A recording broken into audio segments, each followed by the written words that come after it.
Hi, Joe here from Way Scarff Ford Isuzu, and today we're going to talk about the 2020 Honda Insight. Let's dive in.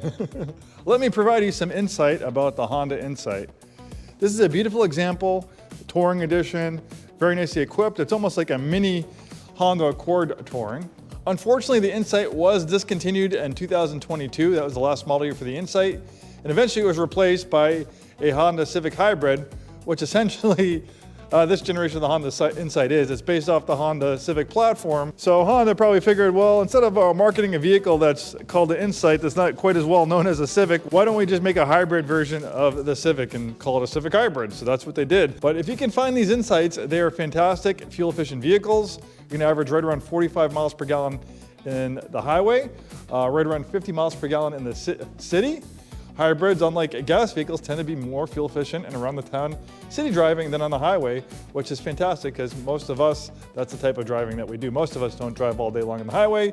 It's usually around the town, stop and go traffic, so you can benefit from regenerative braking, taking that kinetic energy you normally lose for heat through braking and putting it back in the battery with regenerative braking, making them more efficient and greatly extending brake life. We'll do a little classic rewind for a minute and go back to the original Insight, which is a pretty cool product. I actually worked at a Honda retailer way back in the day when the Insight first came out. The original Insight looked nothing like this. It basically looked like an upside down boat, extremely aerodynamic. Love it or hate it design. Some people loved the way it looked, some people hated the way it looked. I thought it was kind of cool. It wasn't very practical because it only sat two people. It was a two-seater, but it was a hybrid, and it was also one of the only hybrids that I ever known of to be available with a manual transmission.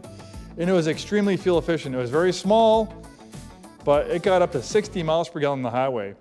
I don't think there has been a hybrid since then that was able to get 60 miles per gallon on the highway. That is amazing.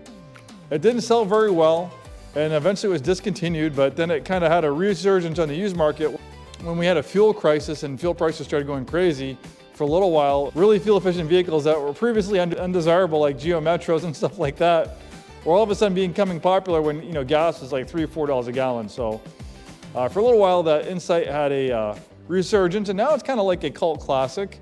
If you can find one, they're really cool and really fuel efficient and very reliable, being a Honda. So after the little two-door upside down boat looking Insight, in 2010, Honda went back to the drawing board and they came out with another generation of the Insight that kind of followed the same design theme formula as the Toyota Prius, which by far and large was the most popular and probably still is one of the most popular hybrids that you can buy. So yeah, basically they made a Honda Insight that